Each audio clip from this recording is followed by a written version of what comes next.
Clasificación B, bajo supervisión de un adulto.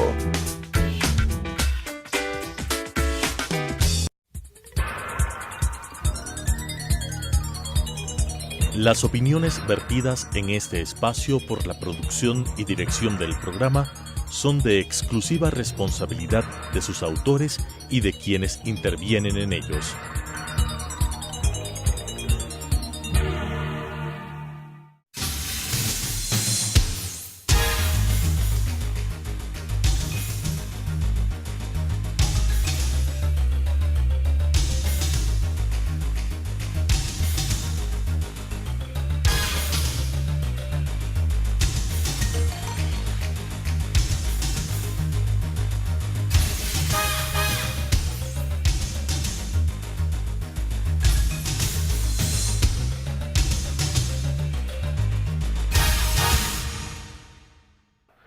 Bienvenidos a Debate Jurídico, el programa del Colegio de Abogados de Pichincha.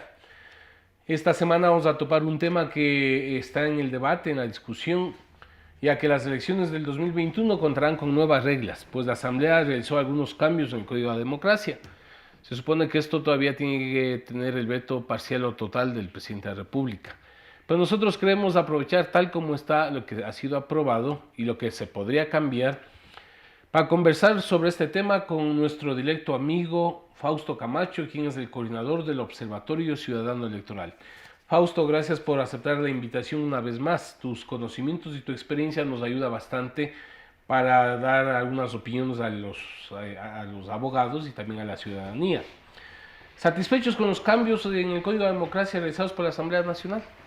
En absoluto. Creo que la Asamblea mantiene una importante deuda, temas que se quedaron en el tintero y que no debieron quedarse, y otros que, pues en vez de significar, digamos, elementos positivos de avance, nos parecen que podrían ser inclusive catalogados como retrocesos en lo relativo a el ejercicio de los derechos y particularmente el control social y político sobre la organización de los procesos electorales. Es decir, eso justamente queremos que nos ayudes a ir desglosando poco a poco, pero ¿qué consideras que es el cambio más importante o significativo? Bueno, es decir, sí, te decía que no satisfecho, sin embargo, no hay cómo dejar de reconocer pasos positivos respecto del escenario en el cual se desarrollarán las elecciones. Uno, ¿cuál sería? En lo fundamental me referiré al tema de la forma de votar y al tema relativo a la fórmula de asignación de escaños, dos de los 4 componentes del sistema electoral. El sistema electoral funciona como un sistema donde los 4 componentes están interrelacionados. 2 de esos componentes han sido modificados por la Asamblea. A entender pues la forma de votar, dejamos de votar en listas abiertas y pasaremos a votar en lista cerrada. Esto es positivo porque el amparo para el diseño del sistema electoral está dado en el artículo 116 de la Constitución. Este artículo dice que la ley, es decir, los legisladores, lo que acaban de hacer, deberán diseñar un sistema electoral basado en 3 principios: igualdad del voto, proporcionalidad y paridad, alternancia y secuencia en las candidaturas entre hombres y mujeres. Esos 3 principios son los que deben regir. Y si hemos cambiado la forma de votar, eso acerca al mandato constitucional en el principio de la igualdad del voto. La lista abierta es sinónimo de desigualdad en el voto, por una sencilla razón, algo que además el ciudadano común ni siquiera lo percibe o se da cuenta.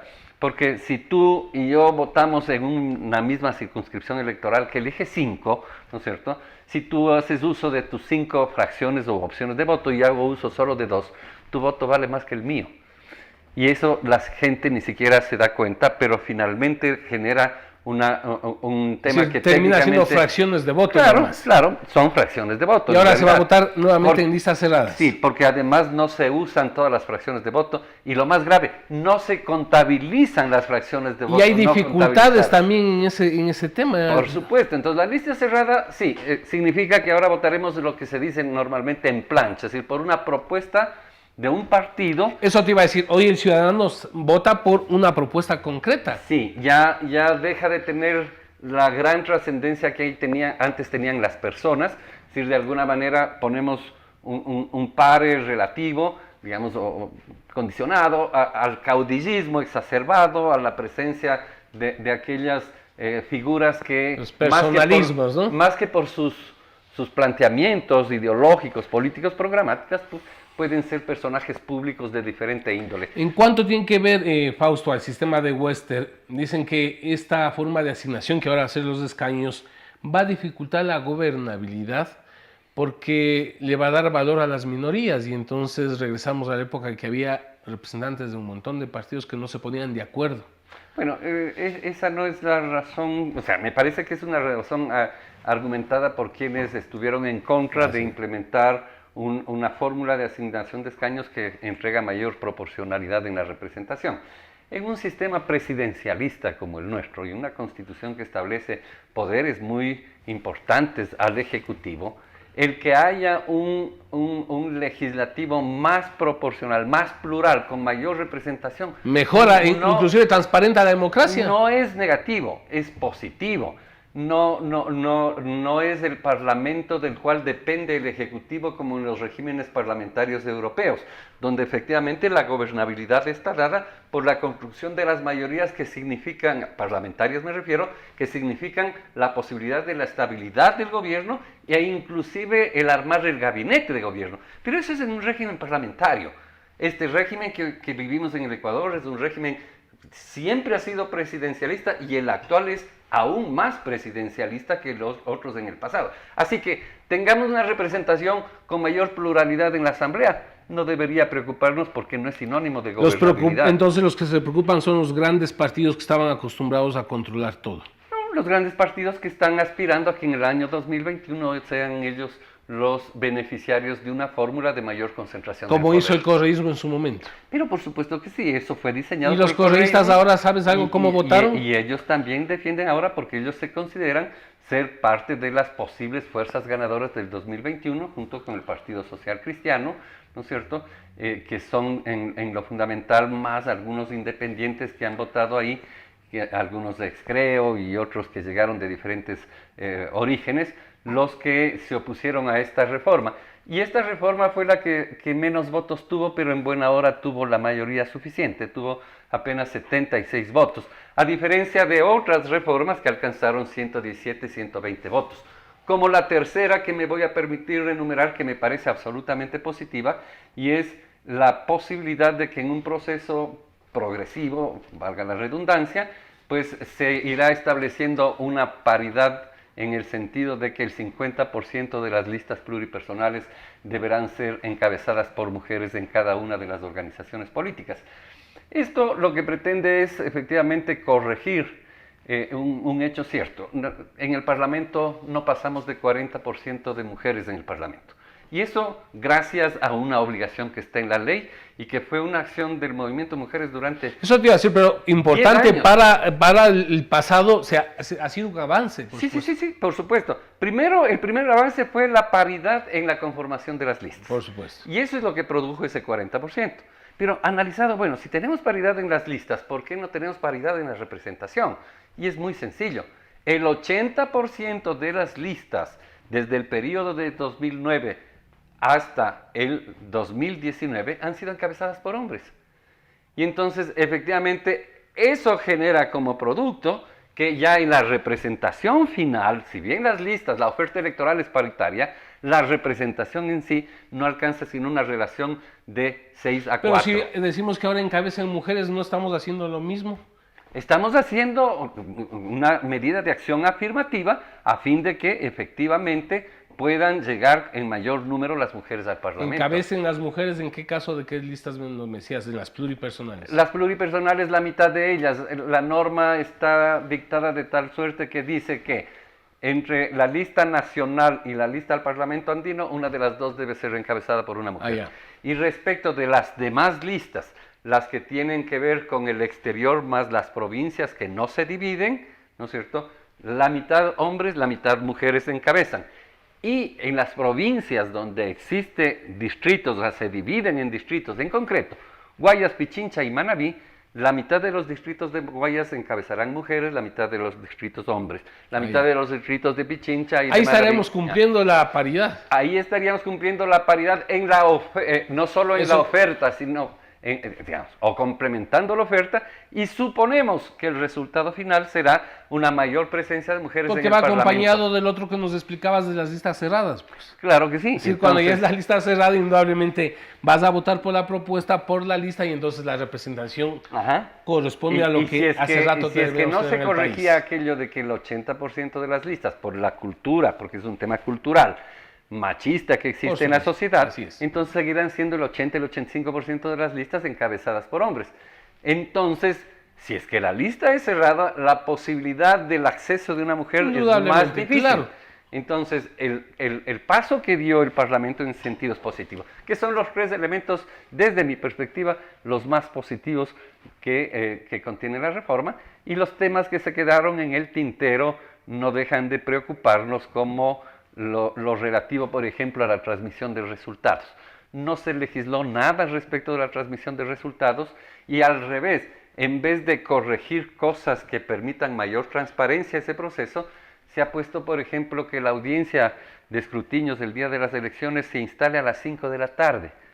No tiene sentido si a esa hora recién se están instalando las juntas receptoras del voto para contar los votos. Y entonces, ¿qué? ¿Le van a dar nuevamente preeminencia al resultado provisorio que hace la transmisión de resultados? Parecería que esa es la intención. Pero adicionalmente... La validez debe ser al trabajo de las juntas receptoras del voto. No, la validez, eso sigue siendo igual. La validez es el acta que esa junta receptora del voto produce, que estará terminando debe en 2 horas. Llegar a la Junta Provincial Electoral que se instala en audiencia, para en audiencia pública con los delegados de los partidos abrir los sobres y retirar las actas sin ninguna violación de la custodia. Hoy se está poniendo que esa acta, en vez de remitirse a la Junta, se entrega a un coordinador que lo llevará a un procedimiento tecnológico. No se sabe quién lo va a hacer, bajo qué responsabilidad, con la presencia de quiénes, pero adicionalmente se rompe la cadena de custodia, porque sí, dice que los productos informáticos que nazcan de ese proceso serán válidos para interponer recursos, pero ¿quién tiene la certeza de que esos recursos informáticos son los que deben ser? La única forma de fortalecer la seguridad jurídica de esos resultados es que esos resultados no tengan valor jurídico. El único que tiene valor jurídico es el resultado que se hace en audiencia pública, claro, con la presencia de los delegados y con actas que no han sido topadas por nadie. Y esas ya tienen la información certera. Pero por supuesto, la otra en teoría también, pero ya se rompe la cadena de custodia, y para eso hay que hacer una cosa muy sencilla.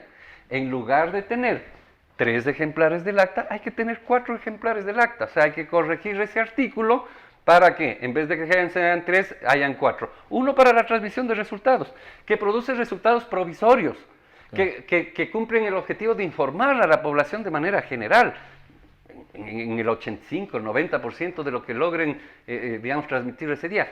Pero es mejor que el resultado oficial sobre el cual se generan los derechos y las posibilidades de interponer recursos, sea el que nace de la audiencia pública, con otra acta hecha en la misma junta y al mismo tiempo.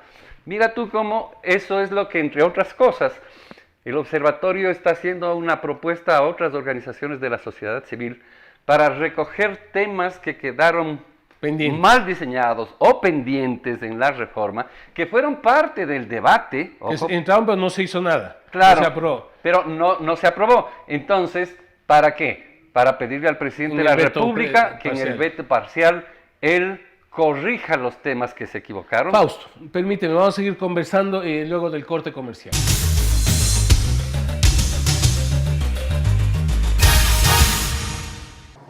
Adriana, cancélame todas las reuniones. No voy a ir a la oficina. Estoy con una jaqueca que no aguanto. ¡El jefe no viene!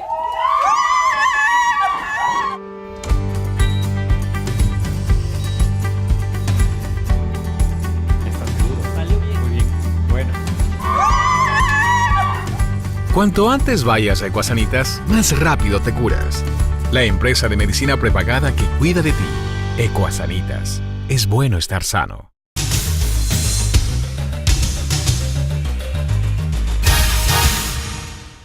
Continuamos con Debate Jurídico, el programa del Colegio de Abogados de Pichincha. Para quienes nos sintonizan, estamos conversando sobre los cambios que la Asamblea Nacional aprobó en el Código de la Democracia y nos acompaña Fausto Camacho, quien es el coordinador del Observatorio Ciudadano Electoral. Fausto, antes que se me vayan, dos inquietudes. Cuando hablábamos del tema de la paridad, ¿cómo quedó el tema del binomio presidencial? Pues el binomio presidencial tendrá que obligatoriamente estar compuesto por un hombre, una mujer o una mujer, un hombre a partir del año 25. En el año 21 no es todavía obligatorio, hay una aprobación para que esta paridad vaya implementándose paulatinamente en las listas. Ya en este proceso electoral del 21, el 30% de las listas deberán estar encabezadas. En el 23, el 40%, y en el 25, el 50% de las listas. Igualmente en el 25, el binomio. Es decir, es progresivo, pero ya empezaríamos en el... Pero ya es norma y hay un avance progresivo hasta adaptar los temas culturales, los temas reglamentarios, los temas de la vida interna de las propias organizaciones políticas, que no son sencillos, porque si bien la ley contribuye a generar esto, hay que generar cambios en la estructura cultural de las organizaciones políticas. También de los dirigentes políticos. Así es. Es un tema que se arrastra de siglos, ¿no es cierto? Entonces tenemos que ir cambiando la mentalidad de los dirigentes políticos. El otro tema que me queda pendiente es el tema de los distritos que hay en las ciudades. ¿Qué pasó con estos? A ver, los distritos no han sido topados, esa es otra de las cosas que es una falencia. El elemento de esos 4 componentes del sistema electoral que más incide en la proporcionalidad no es la fórmula de asignación de escaños, en realidad es el tamaño del distrito. Si es que existe un distrito grande, es decir, entendemos por distrito grande los que eligen 8 o más dignidades al mismo tiempo. O sea, la provincia del Guayas que elige 20, si fuese como en el pasado un solo distrito, ese es un distrito grande de 20 escaños. En ese distrito, para ponerle como ejemplo, es mucho más fácil que haya proporcionalidad en la representación. Es más, ya el pasado aquello nos demostró. En la provincia del Guayas o en la provincia de Pichincha, que elegían 18 y 14 alternativamente, ¿no es cierto?, acá en Pichincha, la posibilidad de la presencia de fuerzas medianas, que finalmente son minorías, era real, y ahí estaban representados eventualmente Pachacuti, eventualmente en ese entonces el Movimiento Popular Democrática, eventualmente organizaciones políticas que emergían y que no eran de las principales. ¿Por qué? Todos representaban a un sector. Porque, claro, representan un sector minoritario respecto de los ganadores, sí, pero no el último. Es decir, son realmente sectores intermedios. ¿Qué es lo que hay que aclarar? Porque si no la gente dice minoritarios, a eso me refiero. Va entre los perdedores. La representación de las minorías. Las minorías desde el segundo puesto para atrás. O sea, minoría también es el que queda segundo, porque hay una sola mayoría, que es el que queda primero. Y entonces, la representación proporcional de las minorías quiere decir que ellas deben estar representadas en la medida que alcancen determinado nivel de aceptación popular. Fausto, en votos. Las últimas elecciones presidenciales dejaron dudas sobre la transmisión de resultados, algo estabas planteando. ¿Qué cambios son necesarios que tome en cuenta el presidente de la República ahora? Pues allí hay un par de cosas importantísimas. La una es que la audiencia provincial de escrutinio se instale no ese mismo día, sino al día siguiente, que ese día nos dediquemos efectivamente a la transmisión de resultados.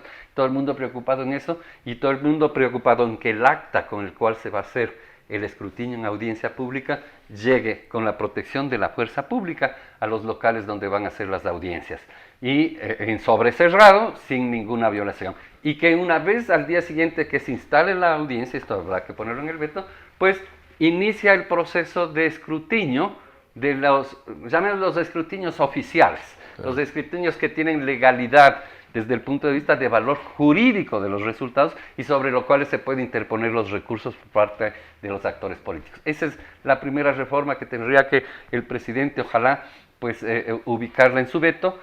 Hay que establecer el 4º ejemplar del acta de escrutinio para que no haya ningún inconveniente. Hoy hay un vacío que está peor que antes. Antes decía que un acta va a la urna, un segundo ejemplar va a la Junta Provincial y un tercer ejemplar para publicación, para hacer públicos los resultados, en la pared ahí donde funcionó. En la actualidad dice que el primer ejemplar va a la urna, que el segundo ejemplar va al coordinador y este lleva a un procedimiento tecnológico y nos dice qué acta es la que va a llegar a la audiencia provincial de escrutinios. O sea, está peor que antes. Y eso hay que corregir. Vamos, el tema de los montos de campaña electoral aumentaron, algo así, ¿con qué objetivo? A ver, En lo que gasta el candidato, en el ¿no? tema del financiamiento de la Porque aquí política. también puede haber una confusión, lo que financia el Estado como tal y lo que... Sí, pero los- además no hay que hablar solo de la campaña. La política, el ejercicio de la política cuesta dinero. Y hay que acostumbrarnos a que cueste dinero. Y está bien que cueste dinero. Porque no hay actividad humana que pueda ser significativa y productiva en política. Estando en de este acuerdo caso. con eso, Fausto, ¿no significará esto que también va a ganar el de las grandes billeteras? Pues podría ser que así sea, pero Porque ese también no es un tema ese que- no es el único elemento. El elemento principal es que hay que sincerar los costos de la política. Porque Con mantener billetera o lo sin que está billetera, ahora, igual lo hacen por atrás. mantener lo que está ahora era ubicar $1.700.000 para una campaña presidencial. Ya. Y todo el mundo sabe que una campaña a la presidencia de la República cuesta bastante más que aquello. Y si no transparentamos, lo hacen de Entonces, cualquier forma corrupta. Entonces lo que va a suceder, lo que yo he venido sosteniendo, que ese tipo de normas son una invitación a burlar la ley. Porque los candidatos no es que se van a quedar en el millón o se quedaban en el pasado. Ahora han puesto el doble. Es decir, eso era 20 centavos por elector. Hoy pueden gastar máximo 40 centavos por elector. Más o menos 3.600.000, 3.700.000 dólares es lo que van a poder gastar un candidato presidencial. Pero la campaña igualmente cuesta más. Tú dirás, pero hay partidos que ni siquiera reúnen la mitad de aquello. Sí, está bien, no reúnen ni la mitad de aquello, pero hay un elemento con el cual se equipara la competencia en lo que tiene que ver la promoción.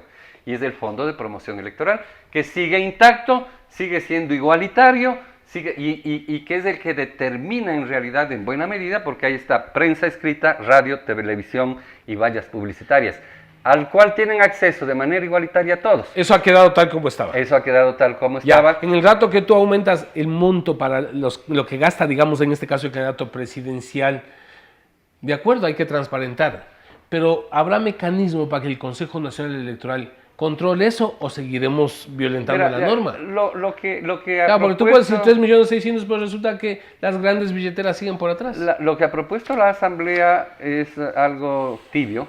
También creo que queda tinta en el tintero allí, porque primero solo se duplicó el costo del gasto, o el límite del gasto. Creo que debería haberse al menos cuadruplicado el límite del gasto, pero a condición de otra cosa, pues.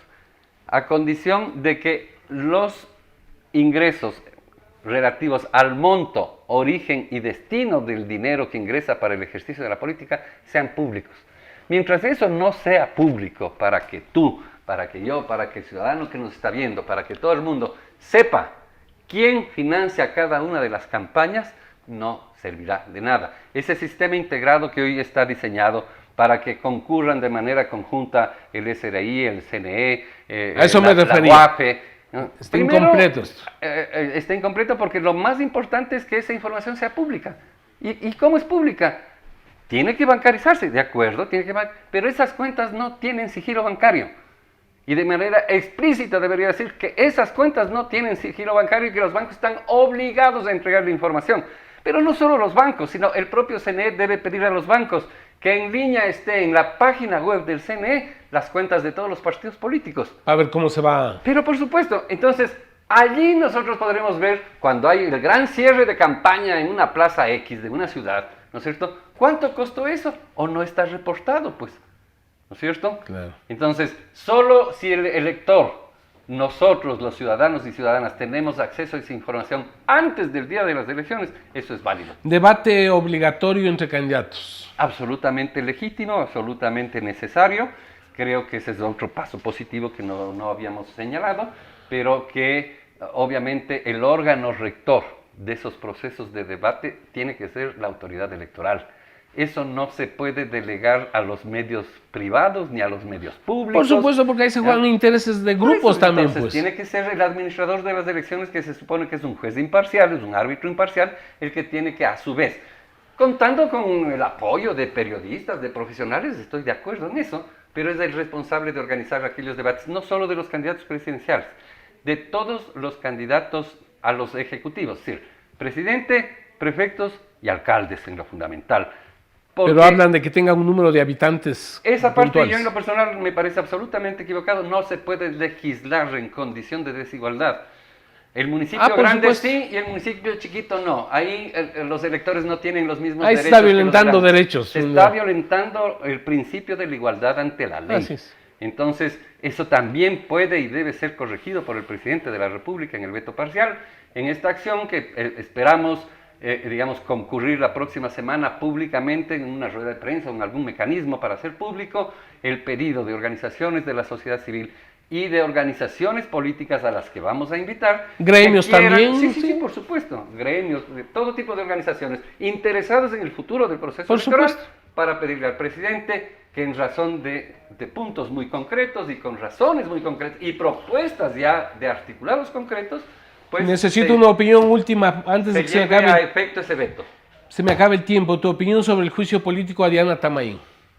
Pues me parece que hay una insatisfacción en la sociedad ecuatoriana respecto del papel cumplido por la presidenta del Consejo Nacional Electoral, de varias arbitrariedades, de varios temas en los cuales aparentemente se ha sobrepasado los límites de la ley, se ha sobrepasado con las funciones y que efectivamente inclusive ya mereció una sanción de una multa significativa de 20 salarios mínimos a cada uno de los 3 miembros del Consejo Nacional Electoral que tomaron decisiones por fuera de la ley, al margen de la ley. Solo ese tema ya sería, motivo suficiente para el juicio político. Un hecho que ya está dictaminado por autoridad competente como incumplimiento de la norma. Ya sería elemento suficiente para el juicio político, Claro. pero hay cosas que van más allá. Parecería ser que hay problemas en el reparto del fondo partidario permanente, de hecho los hay. Hay problemas respecto de la actitud asumida con el colectivo Yasunidos y los derechos te que iba a a decir, ellos claro. les corresponden. Hay problemas respecto de algo que el país ya no soporta mal, una confrontación interna del CNE desde su instalación hasta Desde la fecha. primera sesión. Sí, desde la primera sesión.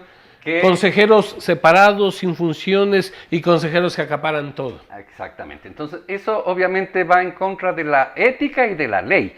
Entonces, hay que tomar una decisión que ojalá ponga en cintura al resto de miembros y pues si es que la Asamblea considera y tiene los votos, porque aquí se cuentan los votos, entonces hay que tener 92 votos, mayoría calificada para un juicio político.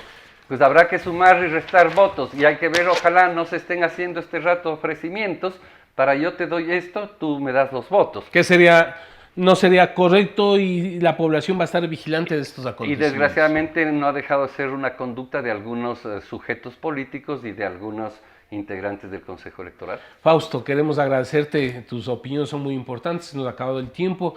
Te invitaremos de darse este juicio a Diana Tamaín para ir analizando cada uno de estos elementos que se han Y planteado. ojalá podamos construir juntos una propuesta de veto que el presidente lo pueda recoger. De acuerdo, el Colegio de Abogados está dispuesto a ser parte de los cambios que requiere nuestra sociedad.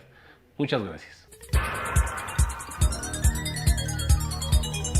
Las opiniones vertidas en este espacio por la producción y dirección del programa son de exclusiva responsabilidad de sus autores y de quienes intervienen en ellos.